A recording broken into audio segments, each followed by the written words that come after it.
I've been looking for the boogeyman, but I've seen no boogeyman around here. Let's just go straight into that. You're obviously referring to Mr. Martin McCauley. That's a rematch that's been talked about back and forth on social media for a while. It's been 7 years, I think, since that fight.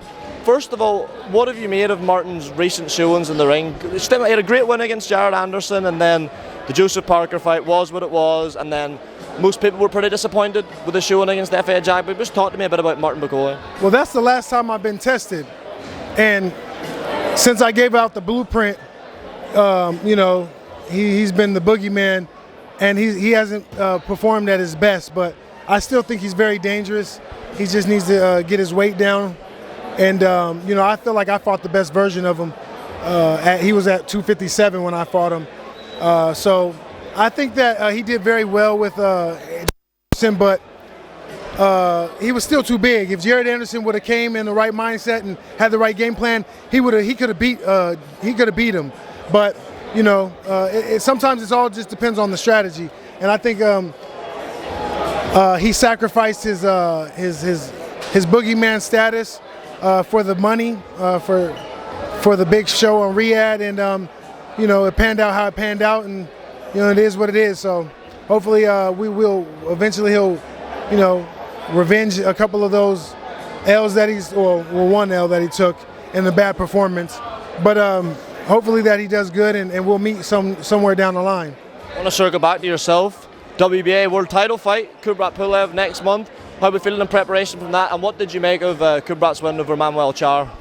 I thought he looked poor, but no, actually, that was the fight with Manuel Char. I seen the fight before that, and he looked poor, but he looked a lot better with the Manuel Char fight. But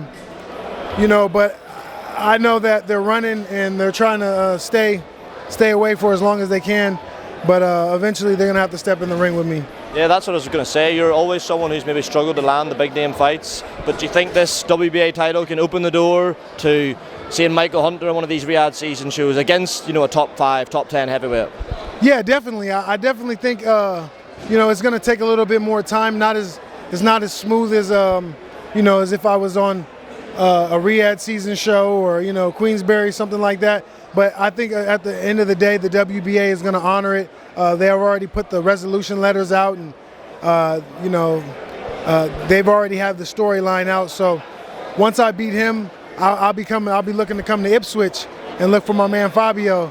So I had to fight the winner out of him and Justin, and fortunately he won. And, we'll see. It'll be great to have you back fighting in British shores. Just before I let you go, I'll get your thoughts. Saturday night, undisputed, Oleksandr Usyk, Daniel Dubois. Oleksandr Usyk, of course, a man you shared the ring with, put up a very good fight against too. A lot of people quick to forget that, I think. What's your read on that fight? Obviously, Daniel been on a bit of a resurgence since their first meeting where he was stopped in 9 rounds, but Oleksandr Usyk, coming off 2 great performances against Tyson Fury.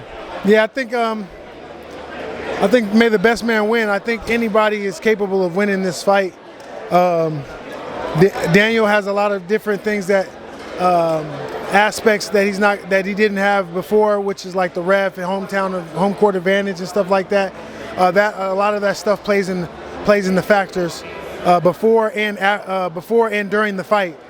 So I think that's gonna give him a slight edge, and he'll definitely. I think it's going to be a close decision. If this fight goes past 6 rounds, can Daniel Dubois win it, you think, or is that Oleksandr Usyk's fight? Yeah, I think it's going to be a lot tougher if it goes past 6 rounds. I would assume that Usyk would have started to get his rhythm at that point if Daniel didn't oppose it. But maybe it could be a 6 rounds of mayhem, and he's kind of gotten wobbly. If it's something like that, then Daniel has a chance to win it on the back end. Well, Michael, I can see the flies are bothering you, and a lot of media has been bothering you, so I will let you go. Thanks for speaking to Boxing News. Appreciate it.